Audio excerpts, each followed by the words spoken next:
Good evening and welcome to the Celtic Way. After Celtic drew 0-0 away to Dinamo Zagreb in the Champions League, taking 1 point closer to the knockout stages of the competition, we've got Ryan McGinley live in Zagreb with a lovely looking Champions League background, I have to say, Ryan. You've picked a good spot. Role playing as a manager, I see. So we'll get your thoughts on the game, shall we? Yeah, where do you start really? I'd first of all like to apologise to everybody for saying that it was going to be 4-3. I would like even one of those goals out of the 4-3 to have came through in the game, but that was it was a drab night of football, to be honest with you. There was real low quality throughout the game, a real tired performance I felt from Zagreb, and Celtic just didn't get to the levels in which we expect of them. Thought there was a couple of good performers, Austin Trusty, Cameron Carter-Vickers, apart from that slip, the great save from Piaka, from Kasper Schmeichel, Bernardo to an extent in the first half, but too many off nights for Celtic to really get anything, to get those 3 points that they wanted. But it's a step closer to where they wanted to be. It's another clean sheet away from home in Europe. We haven't been able to say that too often, so that's a positive. And yeah, it's all full steams ahead to the League Cup final and then Young Boys after the Christmas break, or not the Christmas break, after Christmas, to hopefully seal their place if they've not done so already. Because I was watching the results come in, and you're seeing a lot of the teams that are below Celtic losing again, which is good. We'll see how that transpires tomorrow night as well. But they're one step closer, as you say, to where they need to be. But they just need to get the 3 points against Young Boys to really cement their spot. Yeah, and in 9 points might end up being enough, but I do agree. Obviously, we need the result against Young Boys just to really confirm that. It is interesting. I am sensing disappointment among Celtic fans tonight, and that's not to criticise those who are disappointed with the performance in any way, because it wasn't a fantastic cohesive performance from Celtic. But it is interesting that there's disappointment. We've come a long way in the tournament, and I think expectations have been raised by some of the way we've dismantled some teams in the competition so far.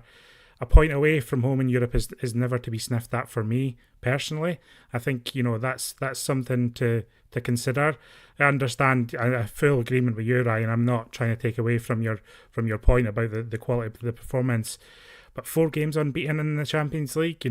After that Dortmund game, everyone's going, we just want Celtic to be hard to beat at this level. and then suddenly Celtic are pretty hard to beat at this level without being their free-flowing selves tonight. So, I'll understand why the players and the manager are content with just moving on from tonight. My slight tinge of disappointment in watching the performance was that they just didn't have that little bit of ambition in that final half hour of the game.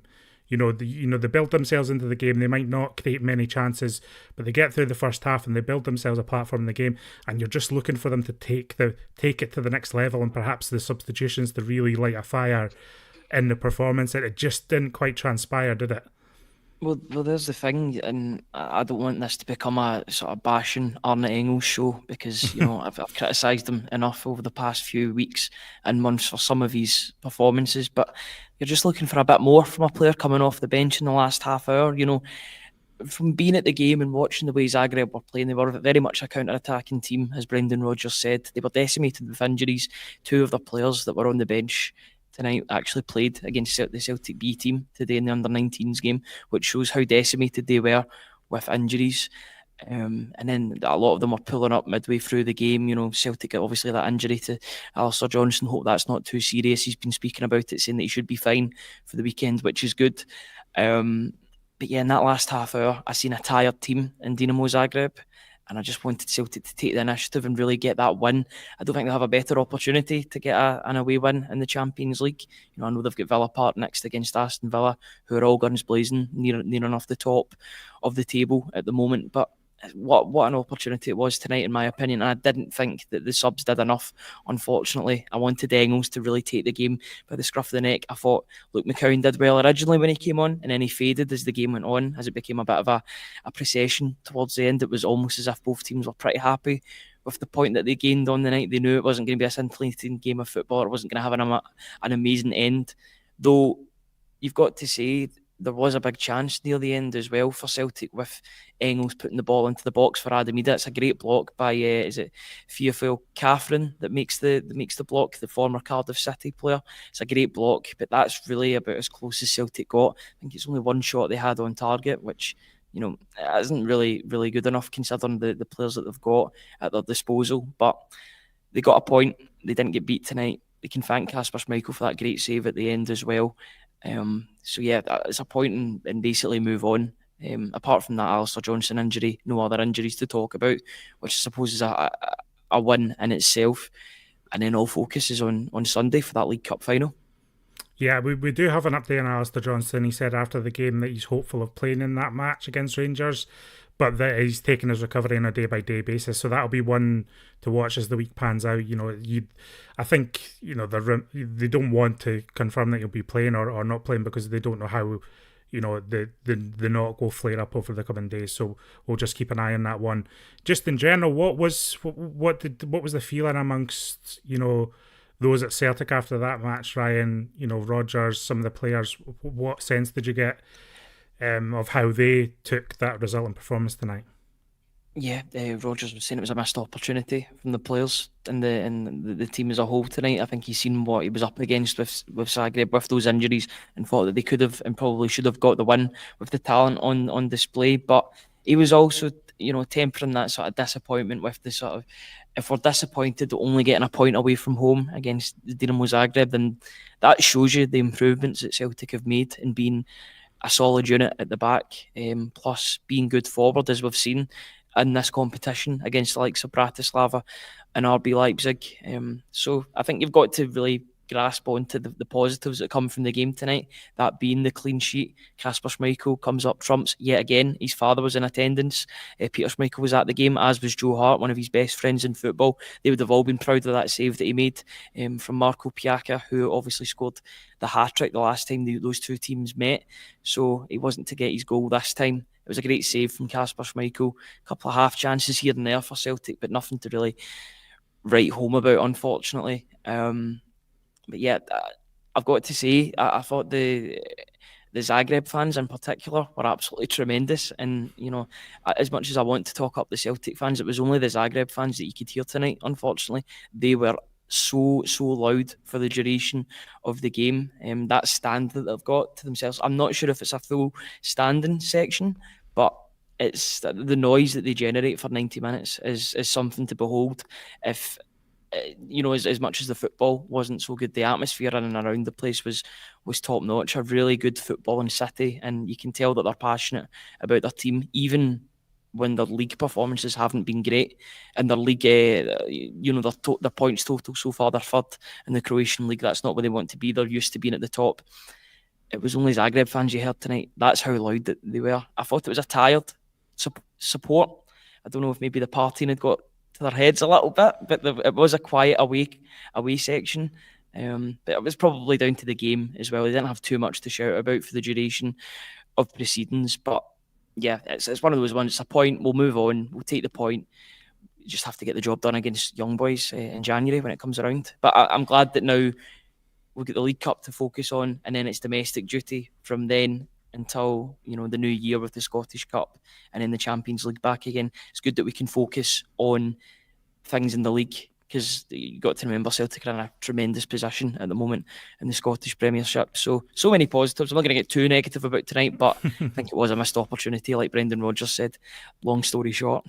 Yeah, there's nothing wrong with reflecting that it was a missed opportunity. I think most people watching that game would consider Celtic could have gone on to win it.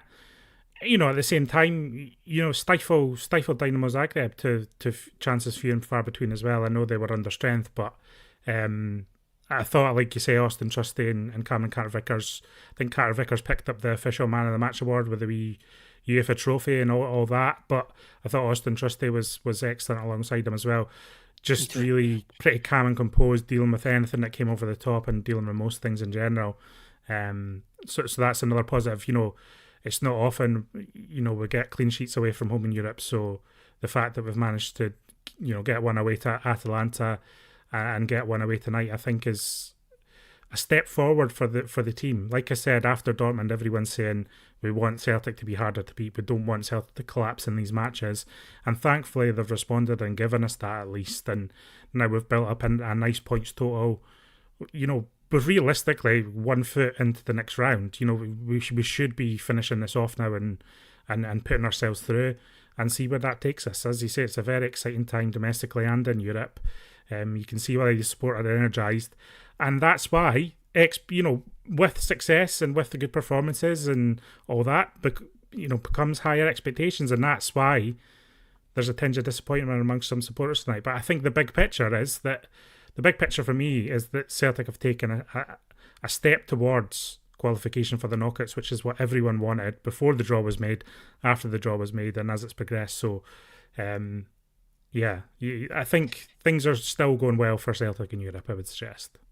Yeah, absolutely. It's been a highly successful European campaign. I guess another positive that you could say was that Zagreb didn't get the 3 points as well, which would have put Celtic, and that's one of their closest competitors, and the games that they've got ahead of them, they won't be fancied to getting anything out of those last 2 games. Whereas Celtic will be going in to the young boys game as extreme favourites at home against the Swiss team, who are currently 9th in the Swiss league at the moment, which is incredible. A team that you sort of associate with being a good European outfit, whether that's in the Europa League or the Champions League or even the Conference League. Some years you think they're a good outfit, but the tables, the 2 respective tables, will tell you that they're struggling this season. So you want Celtic to make the most of that when that comes around. I was speaking to Brendan Rodgers. I managed to speak to him in the post-match press conference about Kasper Schmeichel and Austin Trusty, because I thought those 2 were the real standouts. And then Carter Vickers did get that Man of the Match award. I thought he was brilliant, apart from that one slip in which he allowed the Zagreb striker to get a team just shot. On it, the pitch didn't look great on the TV, Ryan. It looked bobbly. Rodgers was saying the same. Yeah, right, okay, yeah. Yeah, he was saying it wasn't the greatest pitch. It was a bit sticky on the night, which maybe contributed to the way that Celtic were playing. It just wasn't a high quality game of football. I'd imagine if these 2 teams were to ply their trade at Celtic Park, it'd be a far better game to watch, just due to the difference in standards of pitch, I would say. But yeah, Austin Trusty for me. Although Carter Vickers got the Man of the Match award, and probably deservedly so, with the 2 centre backs, I thought Austin Trusty just pipped them. To be honest, I thought everything that he did, he's so calm on the ball. His distribution is good. He understands when to intercept the ball, when not to go in for silly challenges. If you've noticed, he hardly ever makes fouls either. He hardly ever gives away fouls in positions or any position at all. He's very good at staying on his feet and intercepting. He's a quiet leader off the pitch as well. You can see that he's a popular member of the dressing room. You can see that with his teammates. He was good in the pre-match press conference yesterday. So I think we're seeing a player that's slowly blossoming into a real talent at centre back for Celtic. Celtic have got him at the right age as well. At the age of 26, he's only going to get better from here. I think he'll be a late bloomer, and I think he's still got levels to go. But tonight was another really good performance for him. The only blot in his copybook is probably Dortmund. But then again, who came out of that game with pass marks? Nobody, really. So apart from that, I think he's been pretty spotless at Celtic, apart from that one mistake he made against Aberdeen. But that's why Carter Vickers is there. It's a good partnership that's grown between the 2. And, those 2 are probably first names on the team sheet on Sunday. Yeah, he's strong, confident, he's brave as well. He put himself in front of a fierce shot tonight, chest first, arms behind the back, not protecting himself at all, which is exactly what you want from your centre defender. And so I suppose Rodgers, he was happy with Trusty tonight. He was happy with Schmeichel as well. He's feeling pretty good about the defence at the moment, isn't he, Rodgers? Yeah, and he's got options as well if he needs to change it at any point. He knows that Scales can come in and put in a performance. He knows that if Greg Taylor, isn't having the best game, then Bailly can come on, and vice versa. And tonight, with Alistair Johnston, he comes off injured, and Tony Ralston comes on, who I thought had a bit of a mixed game, to be honest with you.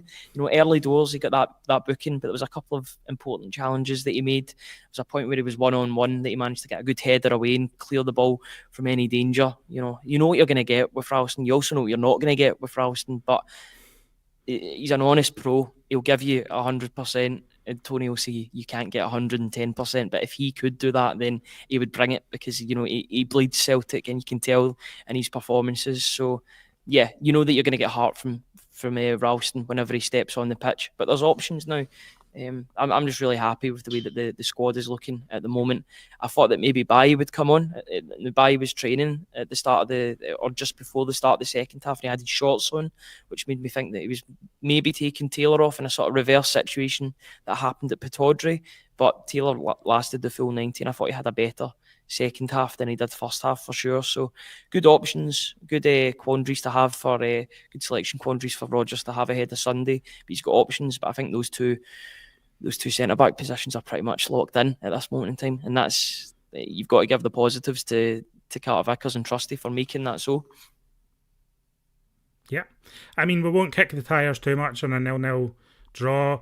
No. We've got the morning briefing tomorrow. Hamish will be back to go over all the latest coming out of the game and more thoughts from Tony and others, so there'll be plenty more chat. And as we know, Ryan, when it comes to Glasgow football, when there's a derby on the horizon, attention quickly turns to that, and I think there'll be a lot of build-up quite suddenly just because of the nature of a 0-0 result. I think everyone will start talking about the cup final before too long, and there'll be a few days of build-up tonight. Any last thoughts from your trip to Zagreb? Any last, kind of anything you've spotted tonight on press duties?